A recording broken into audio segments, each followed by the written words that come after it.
પ્રેમ આપો, બહુ રૂપિયા છે મેવાણા જોડે, મહીપતસિંહને ના આલશો, પણ એ રૂપિયા તમારા વડીલ પાછળ વાપરો. હું તમને બધાને બે હાથ જોડીને અપીલ કરું છું. કારણ કે યાર આપણે લાખો રૂપિયા દાન કરીએ, પણ આપણું જો વડીલ દુખી હોય તો એ દાન કરવું બેકાર છે. સૌથી પહેલું મંદિર આપણા ઘરની અંદર આપણા મા બાપ છે, એની સેવા કરો. કદાચ કોઈ મંદિરમાં નહીં જાઓ તો ચાલશે, તમારે હાથ પેઢીઓ તરી હશે. તમારા મા બાપની, તમારા સાસુ સસરાની સેવા કરો. ઝઘડા, અનબનાવ, દુઃખ બધા ઘરની અંદર થાય છે.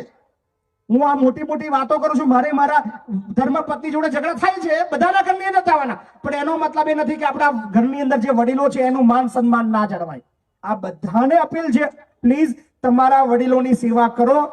એ તમારી પાસે બીજી કશી જ વસ્તુઓની માંગણીઓની અપેક્ષા નહીં રાખે, ફક્ત રાખશે કે તમે એની જોડે 2 મિનિટ મીઠી વાતો કરો, શાંતિથી બોલાવો, એમને ઉતારી ના પાડો. કદાચ એમની ઉંમરની સાથે એમની ભાષા બદલાઈ જાય, એમનું વર્તન બદલાઈ જાય, તમને દુઃખ આપે કે યાર આ ગડા થઈ ગયા, બુદ્ધિ વગરના થઈ ગયા, સમજણ નથી પડતી, પણ એ નાના બાળક જેવું વર્તન છે. તમે જ્યારે નાના હતા ત્યારે તમને પણ એમને વેઠ્યા છે.